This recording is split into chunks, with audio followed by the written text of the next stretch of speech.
Fantastic Mr. Fox by Roald Dahl. Chapter 1. The 3 Farmers. Down in the valley, there were 3 farms. The owners of these farms had done well. They were Rich man. They were also Nasty man. All 3 of them were about as nasty and mean as any men you could meet. Their names were Farmer Boggis, Farmer Buns, and Farmer Bean. Boggis was a chicken farmer. He kept thousands of chickens. He was enormously fat. This was because he ate 3 boiled chickens smothered with dumplings every day. For breakfast, lunch and supper. Bunce was a duck and goose farmer. He kept thousands of ducks and geese. He was a kind of pot-bellied dwarf. He was so short, his chin would have been under water in the shallow end of any swimming pool in the world. His food was doughnuts and goose livers. He mashed the livers into a disgusting paste and then stuffed the paste into the doughnuts. This diet gave him a tummy ache and a beastly temper. Bean was a turkey and apple farmer. He kept thousands of turkeys in an orchard full of apple trees. He never ate any food at all. Instead, he drank gallons of strong cider, which he made from the apples in his orchard. He was as thin as a pencil and the cleverest of them all. Bugs and Buns and Bean, one fat, one short, one lean. These horrible crooks, so different in looks, were none the less equally mean. That is what the children round about used to sing when they saw them. Chapter 2. Mr. Fox. On a hill above the valley, there was a wood. In the wood, there was a huge tree. Under the tree, there was a hole. In the hole lived Mr. Fox and Mrs. Fox and their 4 small foxes. Every evening, as soon as it got dark, Mr. Fox would say to Mrs. Fox, "Well, my darling, what shall it be this time? A plump chicken from Buggis, a duck or a geese from Buns, or a nice turkey from Bean?" And when Mrs. Fox had told him what she wanted, Mr. Fox would creep down into the valley in the darkness of night and help himself. Boggis and Bunce and Bean knew very well what was going on, and it made them wild with rage. They were not men who liked to give anything away. Less still did they like anything to be stolen from them. So every night each of them would take his shotgun and hide in a dark place somewhere on his own farm, hoping to catch the robber. But Mr. Fox was too clever for them. He always approached a farm with the wind blowing in his face, and this meant that if any person were lurking in the shadows ahead, the wind would carry the smell of that person to Mr. Fox's nose from far away. Thus, if Mr. Boggis was hiding behind his chicken house number 1, Mr. Fox would smell him out from 50 yards off and quickly change direction, heading for chicken house number 4 at the other end of the farm. "Dang and blast that lousy beast!" cried Boggis. "I'd like to rip his guts out," said Bunce. "He must be killed," cried Bean. "But how?" said Boggis. "How on earth can we catch the blighter?" Bean picked his nose delicately with a long finger. "I have a plan," he said. "You've never had a decent plan yet," said Bunce. "Shut up and listen," said Bean. "Tomorrow night we will all hide just outside the hole where the fox lives. We will wait there until he comes out. Then bang! Bang, bang, bang!" "Very clever," said Bunce. "But first we shall have to find the hole." "My dear Bunce, I've already found it," said the crafty Bean. "It's up in the wood on the hill. It's under a huge tree." Chapter 3. The Shooting. Well, my darling, said Mr. Fox, what shall it be tonight? I think we'll have duck tonight, said Mrs. Fox. Bring us 2 fat ducks, if you please, one for you and me, and one for the children. Ducks it shall be, said Mr. Fox. Bunce's best. Now, do be careful, said Mrs. Fox. My darling, said Mr. Fox. I can smell those goons a mile away. I can even smell one from there. Bugs gives off a filthy stink of rotten chicken skins. Bunce reeks of goose livers. And as for Bean, the smell of apple cider hangs around him like poisonous fumes. Yes, but just don't get careless, said Mrs. Fox. You know they'll be waiting for you, all 3 of them. Don't you worry about me, said Mr. Fox. I'll see you later. But Mr. Fox would not have been quite so cocky had he known exactly where the 3 farmers were waiting at that moment. They were just outside the entrance to the hole, each one crouching behind a tree with his gun loaded, and what is more, they had chosen their positions very carefully, making sure that the wind was not blowing from them towards the fox's hole. In fact, it was blowing in the opposite direction. There was no chance of them being smelled out. Mr. Fox crept up the dark tunnel to the mouth of his hole. He poked his long, handsome face out into the night air and sniffed once. He moved an inch or 2 forward and stopped. He sniffed again. He was always especially careful when coming out from his hole. He inched forward a little more. The front half of his body was now in the open. His black nose twitched from side to side, sniffing and sniffing for the scent of danger. He found none, and he was just about to go trotting forward into the wood when he heard, or thought he heard, a tiny noise, a soft rustling sound, as though someone had moved a foot ever so gently through a patch of dry leaves. Mr. Fox flattened his body against the ground and lay very still, his ears pricked. He waited a long time, but he heard nothing more. It must have been a field mouse, he told himself, or some other small animal. He crept a little further out of the hole, then further still. He was almost right out in the open now. He took a last careful look around. The wood was murky and very still. Somewhere in the sky, the moon was shining. Just then, his sharp night eyes caught a glint of something bright behind a tree not far away. It was a small silver speck of moonlight shining on a polished surface. Mr. Fox lay still, watching it. What on earth was it? Now it was moving. It was coming up and up. Great heavens! It was the barrel of a gun. Quick as a whip, Mr. Fox jumped back into his hole, and at that same instant the entire wood seemed to explode around him. Bang, bang, bang, bang, bang, bang! The smoke from the 3 guns floated upward in the night air. Boggis and Bunce and Bean came out from behind their trees and walked towards the hole. Did we get him? said Bean. One of them shone a flashlight on the hole, and there on the ground, in the circle of light half in and half out of the hole, lay the poor, tattered, blood-stained remains of a fox's tail. Bean picked it up. We got the tail, but we missed the fox, he said, tossing the thing away. Dang and blast, said Boggis. We shot too late. We should have let fly the moment he poked his head out. He won't be poking it out again in a hurry, Bunce said. Bean pulled a flask from his pocket and took a swig of cider.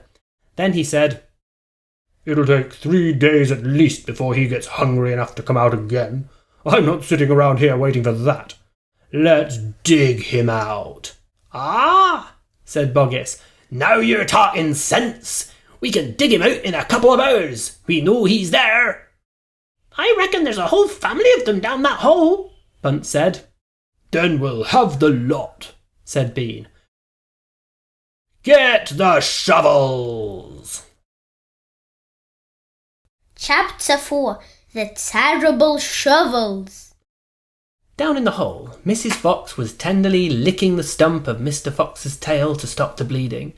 "It was the finest tail for miles around," she said between licks. "It hurts," said Mr. Fox. "I know it does, sweetheart, but it'll soon get better." "And it will soon grow again, Dad," said one of the small foxes. "It will never grow again," said Mr. Fox. I shall be tailless for the rest of my life." He looked very glum. There was no food for the foxes that night, and soon the children dozed off. Then Mrs. Fox dozed off, but Mr. Fox couldn't sleep because of the pain in the stump of his tail.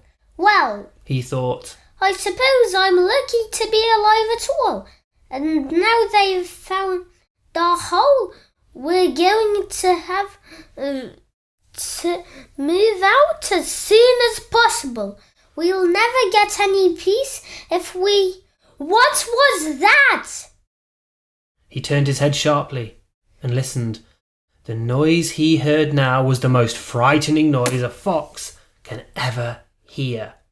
The scrape, scrape, scraping of shovels digging into the soil. "Wake up!" he shouted. "They're digging us out!" Mrs. Fox was wide awake in 1 second. She sat up, quivering all over. "Are you sure that's it?" she whispered.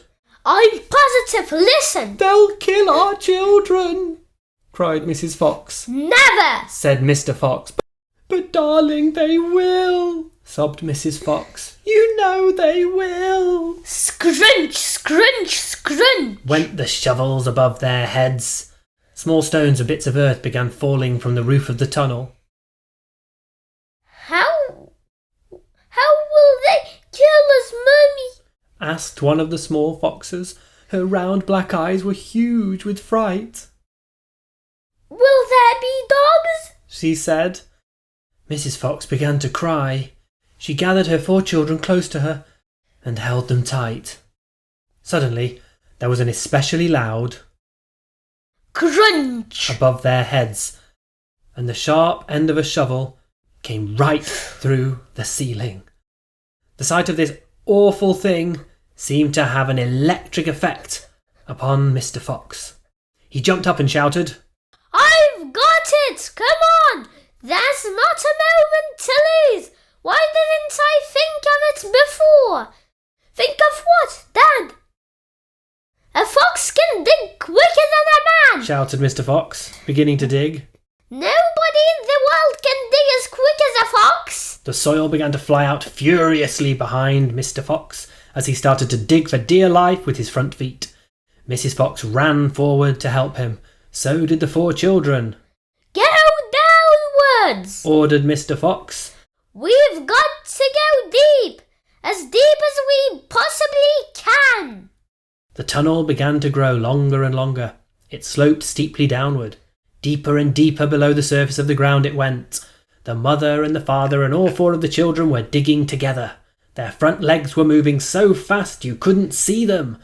And gradually the scrunching and scraping of the shovels became fainter and fainter. After about an hour, Mr. Fox stopped digging. "Hold it," he said. They all stopped. They turned and looked back up the long tunnel they had just dug. All was quiet. "Phew," said Mr. Fox. "I think we've done it.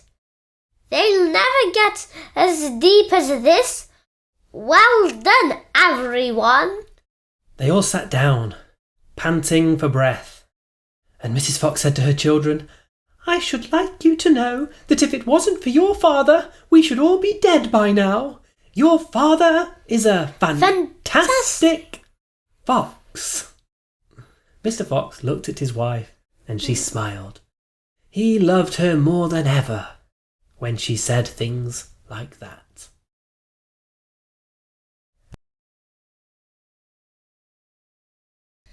Chapter 5. The Terrible Tractors.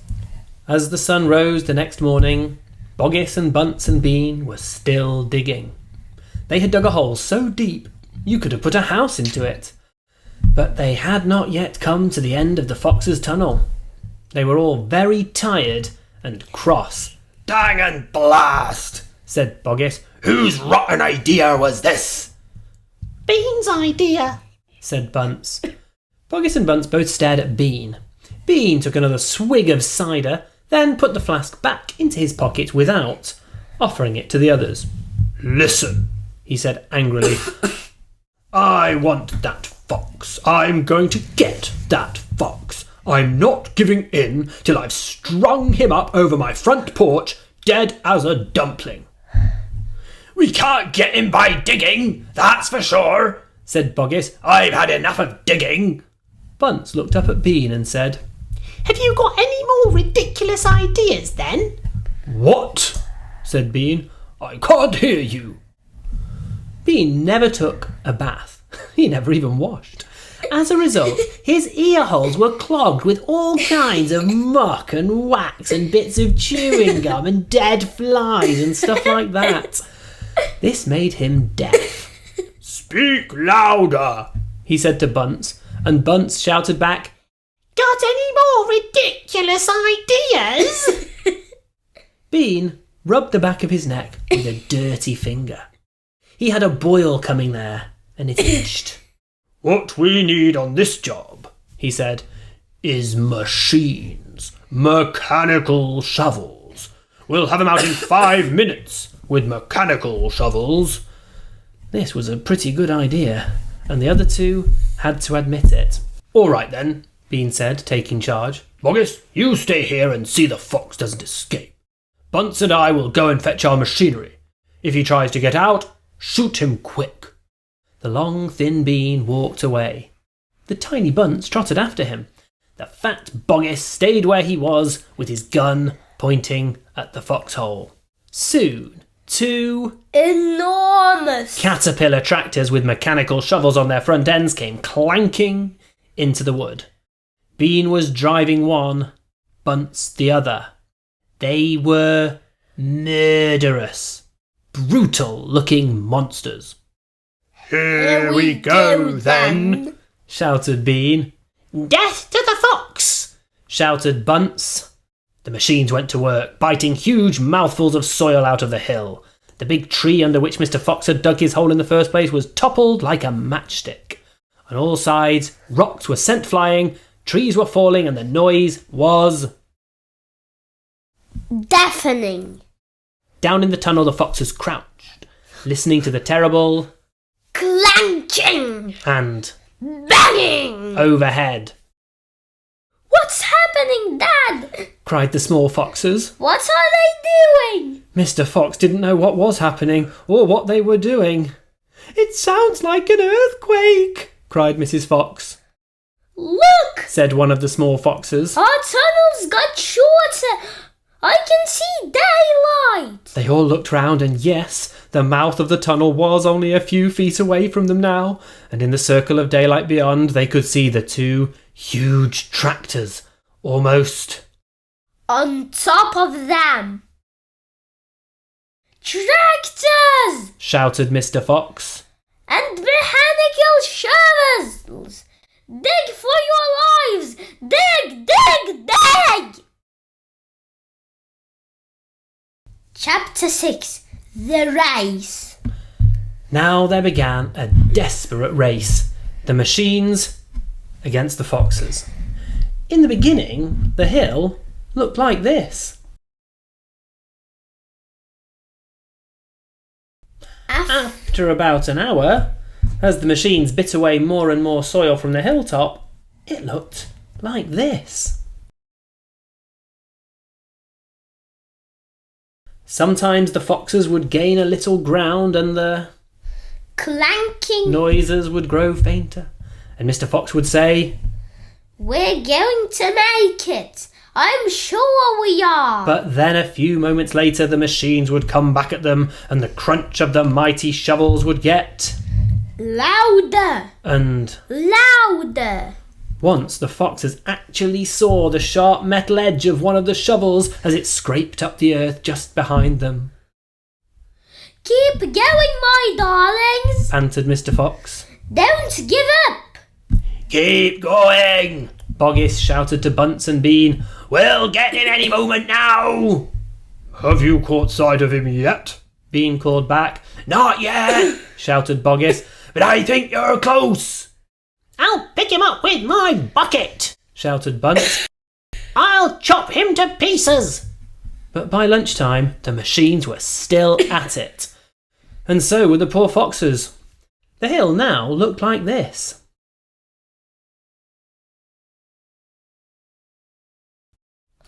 The farmers didn't stop for lunch. They were too keen to finish the job. Hey there, Mr. Fox, Yelled Bunce, leaning out of his tractor. we're coming to get you now. You've had your last chicken. Yelled Boggis. You'll never come prowling around my farm again. A sort of frenzy had taken hold of the three men. Bean and Bunce were driving their machines with wild abandon, racing the motors and making the shovels dig at a terrific speed. Boggis was hopping about like a frog and shouting, Faster! Faster. Faster! By 5 o'clock in the afternoon, this is what had happened to the hill. The hole the machines had dug was like the crater. Of a volcano. It was such an extraordinary sight that crowds of people came rushing out from the surrounding villages to have a look. They stood on the edge of the crater and stared down at Boggis and Bunce and Bean. Hey there, Boggis. What's going on? We're after a fox. The people jeered and laughed, but this only made the three farmers More furious. and more obstinate and More determined than ever. not to give up until they had caught the fox. Chapter 7. We'll never let him go. At 6 o'clock in the evening, Bean switched off the motor of his tractor and climbed down from the driver's seat. Bunce did the same. Both men had had enough. They were tired and stiff from driving the tractors all day. They were also hungry. Slowly, they walked over to the small fox's hole in the bottom of the huge crater. Bean's face was... Purple with rage. Bunce was cursing the fox with dirty words that cannot be printed. Boggis came waddling up. Dang and blast that filthy, stinking fox, He said, What the heck do we do now? I'll tell you what we don't do, Bean said. We don't let him go, We'll never let him go. Bunce declared. Never, never, never! Cried Boggis. Did you hear that, Mr. Fox? Yelled Bean, bending low and shouting down the hole. It's not over yet, Mr. Fox. We're not going home till we've strung you up dead as a dingbat. Whereupon the three men all shook hands with one another and swore a solemn oath that they would not go back to their farms until the fox was caught. What's the next move? Asked Bunce. We're sending you down the hole to fetch him up, Said Bean. Down you go, misery guts. Not me. Screamed Bunce, running away. Bean made a sickly smile. When he smiled, you saw his scarlet gums. You saw more gums than teeth. Then there's only one thing to do, He said. We starve him out. We camp here day and night watching the hole. He'll come out in the end. He'll have to. So Boggis and Bunce and Bean sent messengers down to their farms, asking for tents, sleeping bags, and supper. Chapter 8. The foxes begin to starve. That evening, 3 tents were put up in the crater on the hill. One for Boggis, one for Bunce, and one... For Bean. The tents surrounded Mr. Fox's hole, and the 3 farmers sat outside their tents eating their supper. Boggis had 3 boiled chickens smothered in dumplings. Bunce had 6 doughnuts filled with disgusting goose liver paste. and Bean had 2 gallons of cider. All 3 of them kept their guns beside them. Boggis picked up a steaming chicken and held it close to the fox's hole. "You smell this, Mr. Fox," he shouted. "Lovely tender chicken. Why don't you come up and get it?" The rich scent of chicken wafted down the tunnel to where the foxes were crouching. "Oh, Dad," said one of the small foxes. "couldn't we just sneak up and snatch it out of his hand?" "Don't you dare," said Mrs. Fox. "That's just what they want you to do." "But we're so hungry," they cried. "How long will it be till we get something to eat?"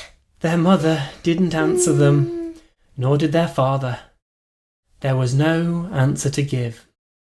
As darkness fell, Bunce and Bean switched on the powerful headlamps of the 2 tractors and shone them onto the hole. "Now," said Bean, "we'll take it in turn to keep watch. 1 watches while 2 sleep, and so on, all through the night." Boggis said, "What if the fox digs a hole right through the hill and comes out on the other side? You didn't think of that one, did you?" "Of course I did," said Bean, pretending he had. "Go on then, tell us the answer," said Boggis. Bean picked something small and black out of his ear and flicked it away. "How many people have you got working on your farm?" he asked. 35, Boggis said. "I've got 36, Bunce said. "And I've got 37, Bean said. "That makes 108 people altogether. We must order them to surround the hill. Each person will have a gun and a flashlight. There will be no escape then for Mr. Fox." So the order went down to the farms, and that night 108 people formed a tight ring around the bottom of the hill. They were armed with sticks and guns and hatchets and pistols and all sorts of other horrible weapons. This made it quite impossible for a fox, or indeed for any other small animal, to escape from the hill. The next day the watching and waiting went on. Boggis and Bunce and Bean sat upon small stools, staring at the fox's hole. They didn't talk much. They just sat there with their guns on their laps. Every so often Mr. Fox would creep a little closer towards the mouth of the tunnel and take a sniff. Then he would creep back again and say, "They're still there." "Are you quite sure?" Mrs. Fox would ask. "Positive," said Mr. Fox. "I can smell that man Bean a mile away. He stinks." Chapter 9. Mr. Fox has a plan. For 3 days and 3 nights this waiting game went on. "How long can a fox go without food or water?" Boggis asked on the 3rd day. "Not much longer now," Bean told him. "He'll make a run for it soon. He'll have to." Bean was right. Down in the tunnel the foxes were slowly but surely starving to death. "If only we could have just a tiny sip of water," said one of the small foxes. "Oh, Dad, can't you do something? Couldn't we make a dash for it, Dad? We'd have a little bit of chance, wouldn't we?" "No chance at all," snapped Mrs. Fox. "I refuse to let you go up there and face those guns. I'd sooner you stay down here and die in peace." Mr. Fox had not spoken for a long time. He had been sitting quite still, his eyes closed, not even hearing what the others were saying. Mrs. Fox knew that he was trying desperately to think of a way out. And now as she looked at him, she saw him stir himself and get slowly to his feet. He looked back at his wife. There was a little spark of excitement dancing in his eyes. "What is it, darling?" said Mrs. Fox quickly. "I've just had a bit of an idea," Mr. Fox said carefully. "What?" They cried. "Oh, Dad, what is it?" "Come on," said Mrs. Fox. "Tell us quickly," "Well," said Mr. Fox. Then he stopped and sighed and sadly shook his head. He sat down again. It's no good, he said. It won't work after all. Why not, Dad? Because it means more digging, and we aren't any of us strong enough for that after 3 days and nights without food. Yes, we are, Dad, cried the small foxes, jumping up and running to their father. We can do it. You see if we can't. So can you. Mr. Fox looked at the 4 small foxes and he smiled. What fine children I have, he thought. They are starving to death and they haven't had a drink for 3 days, but they are still undefeated. I must not let them down. I suppose we could give it a try, he said. Let's go, Dad! Tell us what you want us to do! Slowly, Mrs. Fox got to her feet. She was suffering from the lack of food and water. I am so sorry, she said, but I don't think I am going to be much help. You stay right where you are, my darling, said Mr. Fox. We can handle this by ourselves. Chapter 10, Buggers' Chicken House number 1. This time we must go in a very special direction, said Mr. Fox, pointing sideways and downward.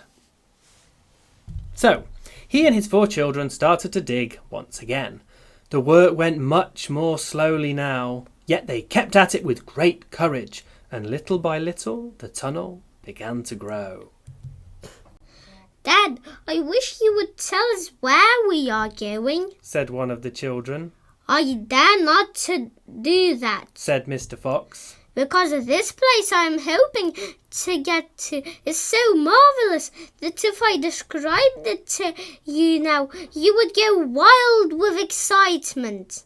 And then, if we failed to get there, which is very possible, you would die of disappointment. I don't want to raise your hopes too much, my darlings. For a long time, they kept on digging. For how long they did not know, because there were no days and no nights down there in the murky tunnel. But at last Mr. Fox gave the order to stop. I think, he said, we had better take a peep upstairs and see where we are. I know where I want to be, but I can't possibly be sure we're anywhere near it. Slowly, wearily, the foxes began to slope the tunnel up towards the surface. Up and up it went, until suddenly they came to something hard above their heads and they couldn't go up any further. Mr. Fox reached up to examine this hard thing. It's wood, he whispered. Wooden planks. What does that mean, Dad?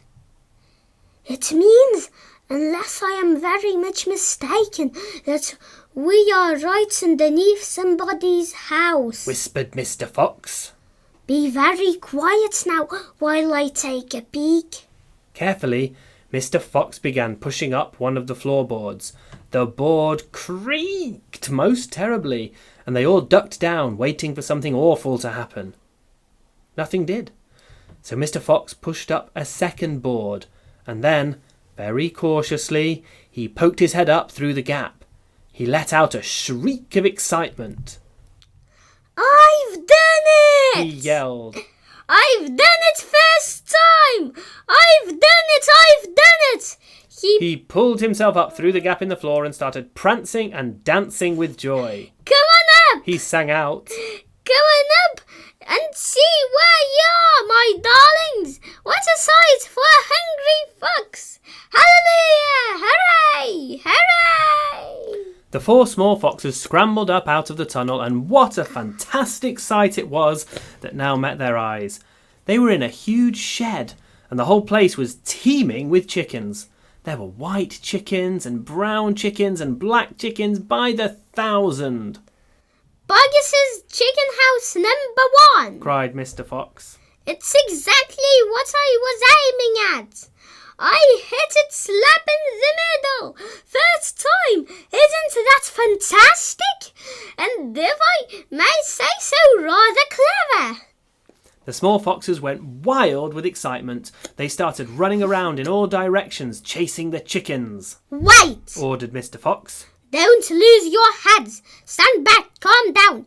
Let's do this properly. First of all, everyone have a drink of water. They all ran over to the chicken's drinking trough and lapped up the lovely, cool water. Then Mr. Fox chose 3 of the plumpest hens, and with a clever flick of his jaws, he killed them instantly. Back to the tunnel, he ordered. Come on, no fooling around. The quicker you move, the quicker you shall have something to eat. One after another, they climbed down through the hole in the floor, and soon they were all standing once again in the dark tunnel. Mr. Fox reached up and pulled the floorboards back into place. He did this with great care. He did it so that no one could tell they had ever been moved. Here you go, he said, giving the 3 plump hens to the biggest of his 4 small children. Run back with these to your mother. Ask her to prepare a feast. Tell her the rest of us will be along in a jiffy as soon as we have made a few other little arrangements. Chapter 11. A surprise for Mrs. Fox. The small fox ran back along the tunnel as fast as she could, carrying the 3 plump hens. She was exploding with joy. Just wait, she kept thinking. Just wait till Mummy sees these. She had a long way to run, but she never stopped once on the way, and she came bursting in upon Mrs. Fox. Mummy! she cried, out of breath. Look, Mummy, look! Wake up and see what I've bought you! Mrs. Fox opened one eye and looked at the hens. I'm dreaming, she murmured, and closed the eye again. You're not dreaming, Mummy! They're real chickens! We're saved! We're not going to starve! Mrs. Fox opened both eyes and sat up quickly. But my dear child, she cried, where on earth? Boggis's chicken house number 1, spluttered the small fox. We tunneled right up under the floor, and you've never seen so many big fat hens in all your life. And Dad said to prepare a feast. They'll be back soon. The sight of food seemed to give new strength to Mrs. Fox. A feast it shall be, she said, standing up. What a fantastic fox your father is. Hurry up, child, and start plucking those chickens. Far away down in the tunnel, the fantastic Mr. Fox was saying, Now for the next bit, my darlings. This one will be as easy as a pie. All we have to do is dig another little tunnel from here to there. To where, Dad? Don't ask me so many questions. Start digging. Chapter 12. Badger. Mr. Fox and the 3 remaining small foxes dug fast and straight. They were all too excited now to feel tired or hungry. They knew they were going to have a whacking great feast before long, and the fact that it was none other than Boggis's chickens they were going to eat made them churgle with laughter every time they thought of it. It was lovely to realise that while the farmer was sitting up there on the hill waiting for them to starve, he was also giving them their dinner without knowing it. Keep digging, said Mr. Fox. It's not too much further. All of a sudden, a deep voice above their heads said, Who goes there? The foxes jumped. They looked up quickly and they saw, peeking through a small hole in the roof of the tunnel, a long, black, pointed, furry face. Badger! cried Mr. Fox. Foxy! cried Badger. My goodness me, I'm glad I found someone at last. I've been digging around in circles for 3 days and nights, and I haven't the foggiest idea where I am." Badger made the hole in the ceiling bigger and dropped down beside the foxes. A small badger dropped down after him. "Haven't you heard what's happening up on the hill?" Badger said excitedly. "It's chaos! Half the wood has disappeared, and there are people with guns all over the countryside. None of us can get out, even at night. We're all starving to death." Who is we? Asked Mr. Fox. "All us diggers. That's me and Mole and Rabbit and our families. Even Weasel, who can usually sneak out of the tightest spots, is right now hiding down my hole with his family. What on earth are we going to do, Foxy? I think we're finished." Mr. Fox looked at his 3 children and he smiled. The children smiled back at him, sharing his secret. My dear old badger, He said. this mess you're in is all my fault. "I know it's your fault," Said Badger furiously. "and the farmers are not going to give up till they've got you. Unfortunately, that means us as well. It means everyone on the hill." Badger sat down and put a paw around the small badger. "We're done for," He said softly. No, we're not. Said Mr. Fox. And at this very minute, Mrs. Fox is preparing for me and my children the most delicious feast of plump, juicy chickens. "Stop!" cried Badger. "Don't tease me. I can't stand it." It's true. Cried the small foxes. Dad's not teasing. We've got chickens galore. And because everything is entirely my fault, Said Mr. Fox. I invite you to share the feast. I invite everyone just to share it. You and Mole and Rabbit and Weasel and all your families.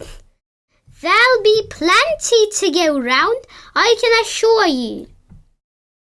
"You mean it?" cried Badger. "You really mean it?" Mr. Fox pushed his face close to Badger's and whispered darkly. Do you know where we've just been? "Where?" Right inside Bogus's chicken house number 1. "No." Yes, but that is nothing to where we are going now. You have come just at the right moment, my dear Badger. You can help us dig, and in the meanwhile, you little one can run back to Mrs. Badger and all the others and spread the good news. Mr. Fox turned to the small badger and said, Tell them they're invited to Fox's feast. Then bring them all down here and follow this tunnel back until you find my home. Yes, Mr. Fox. said the small badger. Yes, sir. Right away, sir. Oh, thank you, sir. Scrambling quickly back through the hole in the roof of the tunnel, the little badger disappeared. Chapter 13. Bunce's Giant Storehouse. "My dear Foxy," cried Badger, "what in the world has happened to your tail?" Don't talk about it, please. Said Mr. Fox. It's a painful subject. They were digging the new tunnel. They dug on in silence. Badger was a great digger, and the tunnel went forward at a terrific pace now that he was lending a paw. Soon they were crouching underneath yet another wooden floor. Mr. Fox grinned slyly, showing sharp white teeth.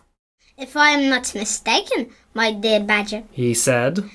we are now underneath the farm which belongs to that nasty Bunce. We are, in fact, directly underneath the most interesting part of the farm. Ducks and geese! Cried the small foxes, licking their lips. Juicy, tender ducks and big fat geese. Exactly. Said Mr. Fox. But how in the world can you know where we are? Asked Badger. Mr. Fox grinned again, showing even more white teeth. Look, He said. I know my way around these farms blindfold. For me it's just as easy as below ground as it is above it. He reached high and pushed up one wooden floorboard, then another. He poked his head through the gap. Yes! He shouted, jumping up into the room above. I've done it again! I've hit it smack on the nose, right in the bullseye! Come and look! Quickly, Badger and the 3 small foxes scrambled up after him. They Stopped, and stared, they stood, and gaped. they were so overwhelmed they couldn't speak, for what they now saw was a kind of fox's dream, a badger's dream, a paradise for hungry animals. This, my dear old badger, Proclaimed Mr. Fox. is Bunce's mighty storehouse. And his finest stuff is stored in here before he sends it off to market. Against all the 4 walls of the great room, stacked in cupboards and piled upon shelves reaching from floor to ceiling, were Thousands! and Thousands! of the finest and fattest ducks and geese plucked and ready for roasting. And up above, dangling from the rafters, there must have been at least 100 smoked hams and 50 sides of bacon. Just feast your eyes on that. Cried Mr. Fox, dancing up and down. What do you think of it, eh? Pretty good grub. Suddenly, as though springs had been released in their legs, the 3 hungry small foxes and the ravenously hungry badger sprang forward to grab the luscious food. Stop! Ordered Mr. Fox. This is my party, so I shall do the choosing. The others fell back, licking their chops. Mr. Fox began prowling around the storehouse, examining the glorious display with an expert eye. A thread of saliva slid down one side of his jaw and hung suspended in midair, then snapped. We mustn't overdo it. He said. Mustn't give the game away. Mustn't let them know what we've been up to. We must be neat and tidy and take just a few of the choicest morsels. So, start with, we shall have 4 plump young ducks. He took them from the shelf. Oh, how lovely and fat they are! No wonder Bunces gets a special price for them in the market. All right, Badger, lend me a hand to get them down. You children can help as well. There we go. Goodness me, look how your mouths are watering. And now I think we had better have a few geese. Then 3. 3 will be quite enough. We'll take the biggest. Oh my, you'll never see finer geese than these in a royal kitchen. Gently does it. That's the way. And what about a couple of nice smoked hams? I adore smoked ham. Don't you, Badger? Fetch me that step ladder, will you please? Mr. Fox climbed up the ladder and handed down 3 magnificent hams. And do you like bacon, Badger? I'm wild about bacon, cried Badger, dancing with excitement. Let's have a side of bacon. That big one up there.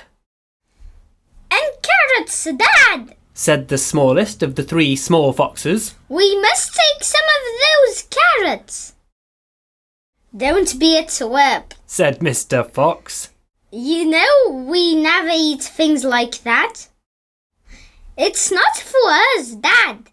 It's for the rabbits. They only eat vegetables. My goodness me, you're right, cried Mr. Fox.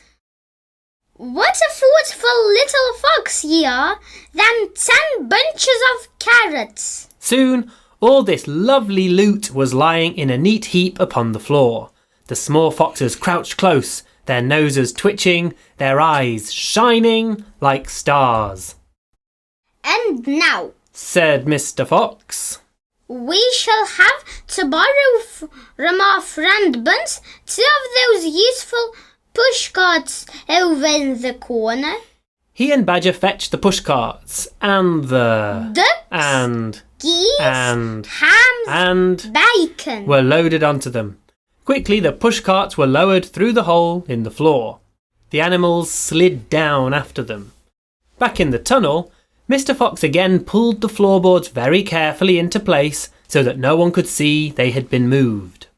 My darlings, He said, pointing to 2 of the 3 small foxes.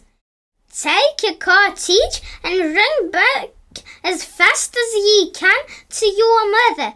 Give her my love and tell her we are having guests for dinner. The badgers, the moles, the rabbits and the weasels.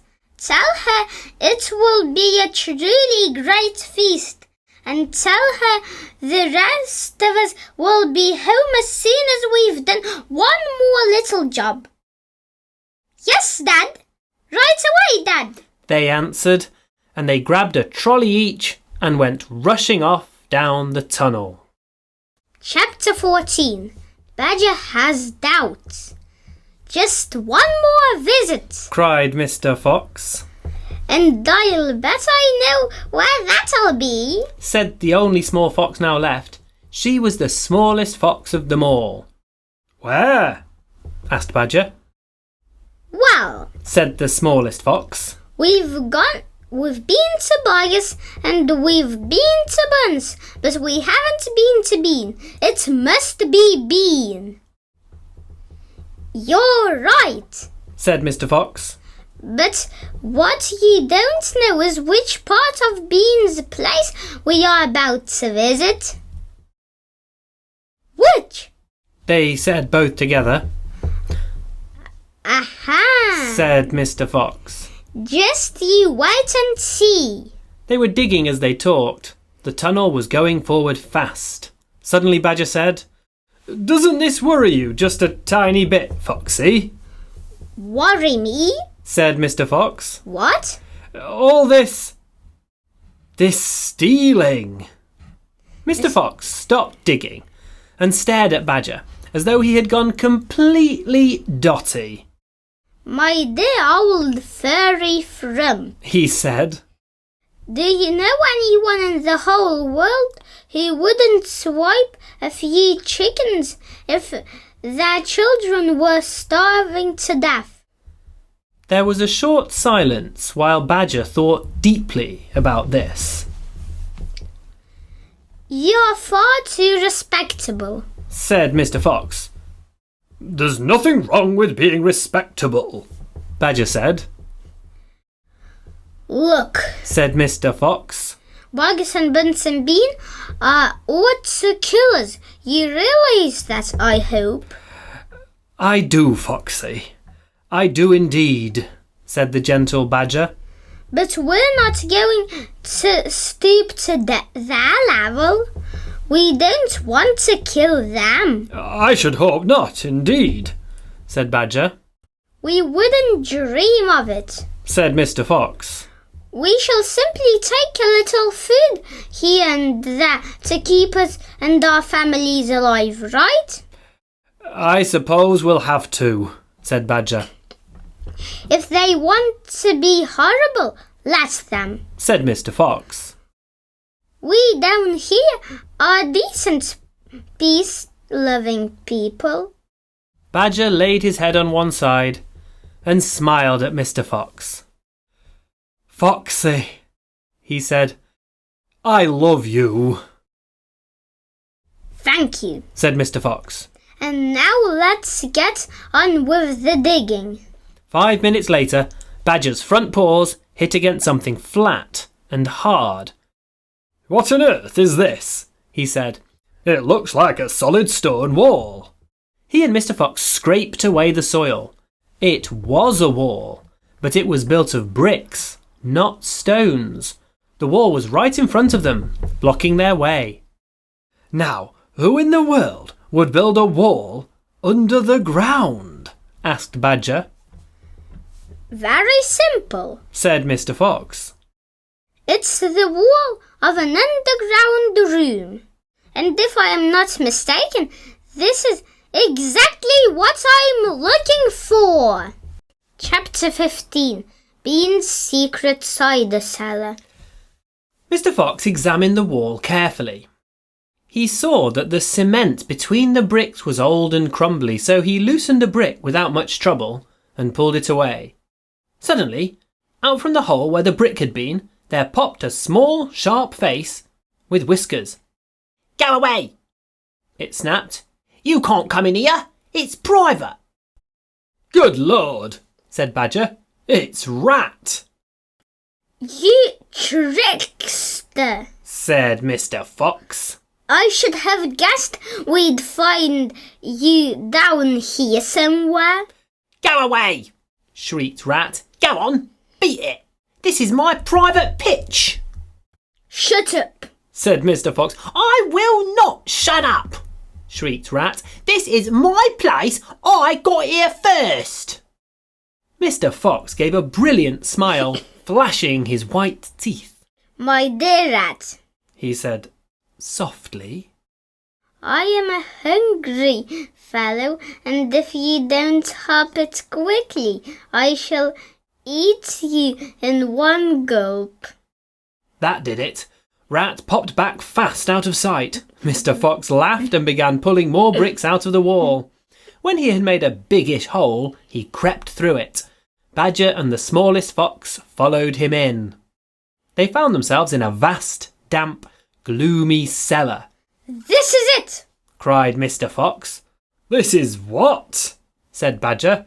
This place is empty. Where are the turkeys? Asked the smallest fox, staring into the gloom. I thought Bean was a turkey man. He is a turkey man. Said Mr. Fox. But we're not after turkeys now. We've got plenty of food. Then what do we need, Dad? Take a good look round. Said Mr. Fox. Don't you see anything that interests you? Badger and the smallest fox peered into the half-darkness. As their eyes became accustomed to the gloom, they began to see what looked like a whole lot of big glass jars standing upon shelves around the walls. They went closer. They were jars. There were hundreds of them, and upon each one was written the word Cider. The smallest fox leaped high in the air. Oh, Dad! She cried out. Look what we found! It's cider! Exactly! Said Mr. Fox. Tremendous! Shouted Badger. Bean's secret cider cellar. Said Mr. Fox. But go carefully, my dears. Don't make a noise. This cellar is right underneath the farmhouse itself. Cider, said Badger, is especially good for badgers. We take it as medicine. 1 large glass 3 times a day with meals and another at bedtime. It will make the feast into a banquet, said Mr. Fox. While they were talking, the smallest fox had sneaked a jar off the shelf and had removed the stopper. Wow! She gasped at the smell. Wowee! You must understand this was not the ordinary weak fizzy cider one buys in a store. It was the real stuff, a home-brewed fiery liquor that burned in your throat and boiled in your stomach. Ah! Gasped the smallest fox, about to take a sip. This is some cider. That's quite enough of that, said Mr. Fox, grabbing the jar and putting it to his own lips. He took a tremendous gulp. It's miraculous! He whispered, fighting for breath. It's fabulous! It's beautiful! It's my turn, said Badger, taking the jar and tilting his head well back. The cider gurgle and bubble down his throat. It's like melted gold, he gasped. Oh, Foxy, it's like drinking sunbeams and rainbows. You're poaching, shrieked Rat. Put that down at once. There'll be none left for me. Rat was perched upon the highest shelf in the cellar, peering out from behind a huge jar.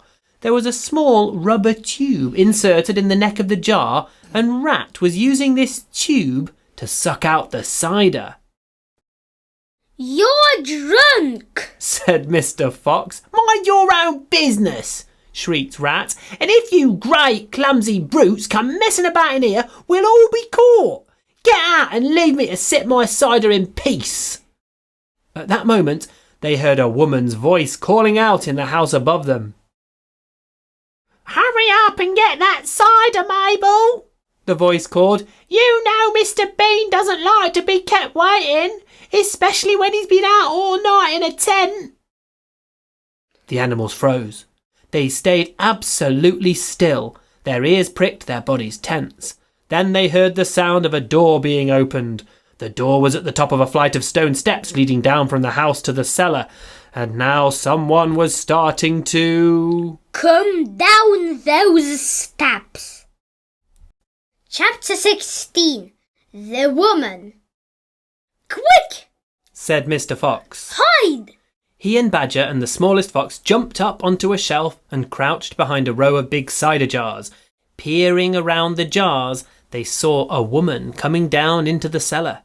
At the foot of the steps, the woman paused, looking to right and left. Then she turned and headed straight for the place where Mr. Fox and Badger and the smallest fox were hiding. She stopped right in front of them. The only thing between her and them was a row of cider jars. She was so close, Mr. Fox could hear the sound of her breathing. Peeping through the crack between two bottles, he noticed that she carried a big rolling pin in one hand. How many will you want this time, Mrs. Bean? The woman shouted, and from the top of the steps the other voice called back. Bring up 2 or 3 jars. He drank 4 yesterday, Mrs. Bean. Yes, but he won't want that many today because he's not going to be up there more than a few hours longer. He says the fox is bound to make a run for it this morning. It can't possibly stay down that hole another day without food. The woman in the cellar reached out and lifted a jar of cider from the shelf. The jar she took was next but one to the jar behind which Mr. Fox was crouching. I'll be glad when the rotten brute is killed and strung up on the front porch, she called out. And by the way, Mrs. Bean, your husband promised I could have the tail as a souvenir. The tail's all been shot to pieces, said the voice from upstairs. Didn't you know that? You mean it's ruined? Of course it's ruined. They shot the tail, but missed the fox. Oh, heck, said the woman. I did so want that tail. You can have the head instead, Mabel. You can get it stuffed and hang it on your bedroom wall. Hurry up now with that cider. Yes, Mom, I'm coming, said the woman, and she took a second jar from the shelf. If she takes one more, she'll see us, thought Mr. Fox. He could feel the smallest fox's body pressed tightly against his own, quivering with excitement. Will 2 be enough, Mrs. Bean, or shall I take 3? My goodness, Mabel, I don't care so long as you get a move on. Then 2 it is, said the woman, speaking to herself now. He drinks too much anyway. Carrying a jar in each hand and with the rolling pin tucked under one arm, she walked away across the cellar. At the foot of the steps she paused and looked around, sniffing the air. There's rats down here again, Mrs. Bean. I can smell 'em. Then poison them, woman. Poison them. You know where the poison's kept. Yes, ma'am, Mabel said. She climbed slowly out of sight up the steps. The door slammed. Quick! Said Mr. Fox. Grab a jar each and run for it! Rat stood on his high shelf and shrieked, What did I tell you? You nearly got nabbed, didn't you? You nearly gave the game away. You keep out of here from now on. I don't want you around. This is my place. You said Mr. Fox. are going to be poisoned! Poppycock, said Rat. I sit up here and watch her putting the stuff down. She'll never get me. Mr. Fox and Badger and the smallest foxes ran across the cellar, clutching a gallon jar each. Goodbye, Rat, they called out as they disappeared through the hole in the wall. Thanks for the lovely cider! Thieves! Shrieked Rat. Robbers! Bandits! Burglars! Chapter 17. The Great Feast. Back in the tunnel, they paused so that Mr. Fox could brick up the hole in the wall. He was humming to himself as he put the bricks back in place. I can still taste that glorious cider, he said. What an impudent fellow Rat is. He has bad manners, Badger said. All rats have bad manners. I've never met a polite rat yet. And he drinks too much, said Mr. Fox, putting the last brick in place. There we are. Now home to the feast. They grabbed their jars of cider and off they went. Mr. Fox was in front, the smallest fox came next and Badger last. Along the tunnel they flew, past the turning that led to Bunce's mighty storehouse, past Boggis's chicken house number 1, and then up the long home stretch towards the fox's home.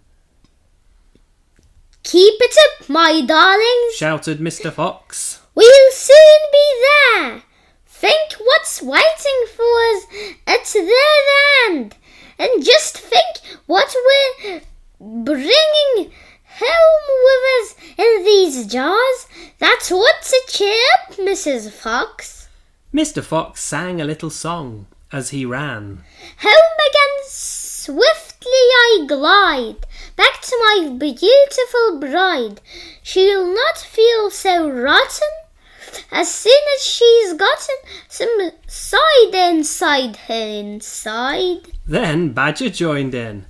Dear Mrs. Badger, he cried, so hungry she very near died. But she'll not feel so hollow, if only she'll swallow some cider inside her inside.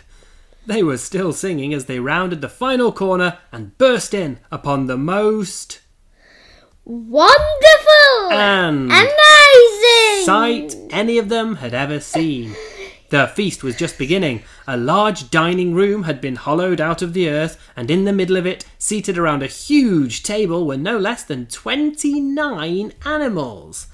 They were Mrs. Fox and 3 small foxes, Mrs. Badger and 3 small badgers, Mole and Mrs. Mole and 4 small moles, Rabbit and Mrs. Rabbit and 5 small rabbits, Weasel and Mrs. Weasel and 6 small weasels. The table was covered with chickens and ducks and geese and ham and bacon, and everyone was tucking into the lovely food. My darling, cried Mrs. Fox, jumping up and hugging Mr. Fox. We couldn't wait. Then she hugged the smallest fox of all, and Mrs. Badger hugged Badger, and everyone hugged everyone else. Amid shouts of joy, the great jars of cider were placed upon the table, and Mr. Fox and Badger and the smallest fox sat down with their families. You must remember that no one had eaten a thing for several days. They were ravenous. So for a while there was no conversation at all. There was only the sound of crunching and chewing as the animals attacked the succulent food. At last, Badger stood up. He raised his glass of cider and called out, A toast! I want you all to stand and drink a toast to our dear friend who has saved our lives this day, Mr. Fox. To Mr. Fox! Fox! They all shouted, standing up and raising their glasses. To Mr. Fox! Long may he live! Then Mrs. Fox got to her feet and said, I don't want to make a speech. I just want to say one thing, and it is this. My husband is a fantastic fox. Everyone clapped and cheered. Then Mr. Fox himself stood up. This delicious meal, He began. Then he stopped. In the silence that followed, he let fly a tremendous belch. There was laughter and more clapping. This delicious meal, my friends, He went on. is by chorously of Messrs. Boggis, Bunsen Bean. More cheering and laughter. And I hope ye have enjoyed it as much as I have. He let fly another colossal Belch! Better out than in, said Badger. Thank you. Said Mr. Fox, grinning hugely. But now, my friends, let us be serious. Let us think of tomorrow and the next day and the days after that. If we go out, we will be killed, right? Right, they shouted. We'll be shot before we've gone a yard, said Badger. Exactly, said Mr. Fox. But who wants to go out anyway? Let me ask you that. We are all diggers, every one of us. We hate the outside. The outside is full of enemies. We only go out because we have to get food for our families. But now, my friends, we have an entirely new setup. We have a safe tunnel leading to 3 of the finest stores in the world. We do indeed, said Badger. I've seen 'em. And do you know what this means? Said Mr. Fox. It means that none of us need ever to go out into the open again. There was a buzz of excitement around the table. I therefore invite you all, Mr. Fox went on, to stay here with us forever. Forever, they cried. My Oh, goodness, how marvellous. And Rabbit said to Mrs. Rabbit, My dear, just think, we're never going to be shot at again in our lives. We will make, said Mr. Fox. a little underground village with streets and houses on each side, separate houses for badgers and moles and rabbits and weasels and foxes.